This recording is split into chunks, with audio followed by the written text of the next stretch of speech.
Salut, je m'appelle Catherine Pogonat. Cette semaine, Mange ta ville, sniffe sa ligne de vie, vit sa vinaigrette, scrute sa carte du ciel. Eh oui, on suit notre destin. Le destin. Cette fatalité, cet anti-libre arbitre, ce parcours tout tracé d'avance, cette idée rassurante et confortable que la vie décide pour nous. Le destin nous fascine ou nous emmerde. On est fan en secret de la plantureuse et démesurément blonde Jojo Savard, ou on sacre contre la féline et trash Madame Minou qui hante nos fins de soirée télévisées. Qu'on y croit ou non, on rêve quand même d'Esteban, Zia, Tao, les Cités d'Or, qui étaient prédestinés à se rencontrer et à changer le cours de l'histoire ensemble. On se crée parfois un nouveau destin tout beau, tout neuf, avec le jeu dont vous êtes le héros Second Life. On n'en revient pas d'apprendre qu'on a répertorié plus de 50 groupes de musique ayant placé le mot Destiny dans leur nom. On se grise avec le fabuleux destin d'Amélie Poulain, les happy endings, le conte de fées du vilain petit canard de Charlemagne, le destin tragique et grandiose du clan Kennedy, ou avec l'épeurantes métamorphose de la pseudo-chanteuse britannique Susan Boyle, devenue célèbre sous nos yeux à l'émission Britain's Got Talent. Mais au bout du compte, on te regarde toi. Toi qui peux être maître de ton être, maître de ton monde, toi qui peux faire un doigt d'honneur à la fatalité et façonner ton destin comme tu le veux. Donc aujourd'hui, on va rencontrer des artistes qui ont un destin surprenant en particulier, comme une top modèle roumaine de la Rive-Sud de Montréal. On va découvrir le destin surprenant d'un ancien quartier ouvrier de Montréal, Hochelaga-Maisonneuve, rencontrer un danseur qui a vu son destin basculer sur le bord d'une route, en perfo, un groupe dont la vie a changé après avoir gagné le concours Les Francs ouvertes, Ariel, et le destin l'a voulu ainsi. On commence notre périple avec un jeune cinéaste qui a façonné sa destinée jusqu'à Cannes. C'est Xavier Dolan.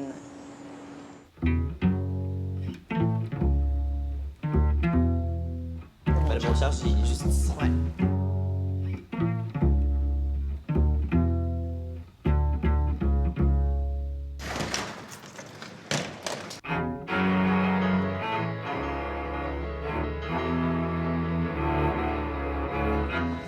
Montréal! Ah, Montréal, bonjour! Xavier, Oui. on a beaucoup parlé de comment tu as forgé ton destin, comment tu as décidé très jeune de faire un film. Tu l'as écrit très jeune, adolescent, tu l'as financé, tu as tout fait pratiquement tout seul. Est-ce que tu as l'impression que J'ai tué ma mère, tu l'as fait envers et contre tous, même si tu n'avais pas l'appui de grandes institutions, tu t'es dit « de la merde, j'y vais ». Non, c'est juste que c'est pas nécessairement envers et contre tous, parce que il n'y a pas là-dedans vraiment le concept là, de cibler un ennemi ou de ressentiment. Ou de... C'est juste que il fallait que je le fasse parce que j'avais 17 ans puis je venais d'abandonner les études collégiales puis j'avais rien devant moi. Je pense que c'est une question de survie. Là. Ça a l'air mélodramatique de dire ça. Tu sais, sinon je meurs, mais c'est un peu ça aussi. Je veux dire, c'est une grosse partie de moi puis je voulais le vivre. Madame, est-ce que je pourrais prendre le métier de ma tante? Tu peux pas prendre le métier d'un de tes parents? Je vois jamais mon père. Et ma mère est morte. Ah, c'est que je serais bien creuser un trou dans une dune, sans air, sans eau, sans rien, tabarnak! Tu avais une vision, en tout cas, assez claire de où tu voulais aller. On dirait que tu le voyais, le succès de J'ai tué ma mère. Non seulement tu le voulais, mais tu y croyais vraiment, non? Bien, ça a l'air con, mais ce que je voulais vraiment, c'est aller à Cannes. C'est ça, Puis c'est précis, c'est très précis, ça. Je ne voyais pas le succès de J'ai tué ma mère, ni à Cannes, ni ici. Sauf que le Cannes était un but. Mais Cannes était un but depuis le début.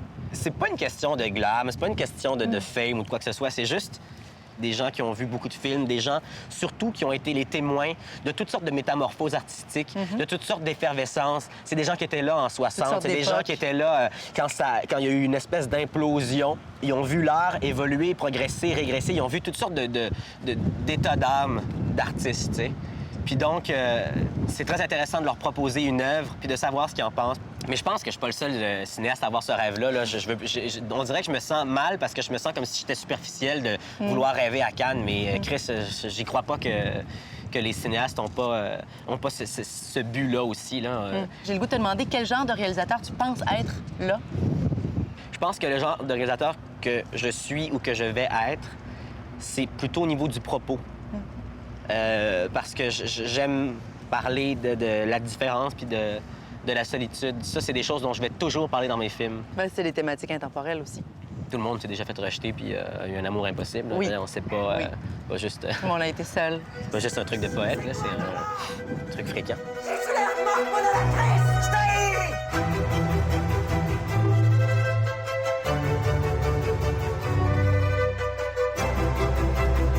que tu crois au destin ou tu crois qu'on fait notre destin? Je crois aux deux. Je crois qu'il y a peut-être des éléments astrologiques. Non, mais mettons, ce en quoi je crois vraiment le plus, là... Ah, mon Dieu, je me sens mal de dire ça. Dis-le. Je me sens tellement mal de le dire. Dis-le. Je crois vraiment en la force des rêves. C'est dit. Non, mais tu sais, c'est vrai, Non, mais c'est absurde parce que, tu sais, je veux dire, Cannes, c'était vraiment mon rêve, mais j'y ai vraiment cru. J'ai tout fait en mon pouvoir. Après... Pour ça. Ouais. Après, il y a un certain pourcentage qui relève, je pense, de différentes puissances là, qui sont absolument pas humaines. Là. Mais, tu sais, je veux dire, je pense que j'ai contribué fortement. Je me rends compte de ça. Je pense qu'il faut oser, puis il faut croire en la force des rêves. Bon, ça va me suivre toute ma vie. Merci, Xavier. Merci.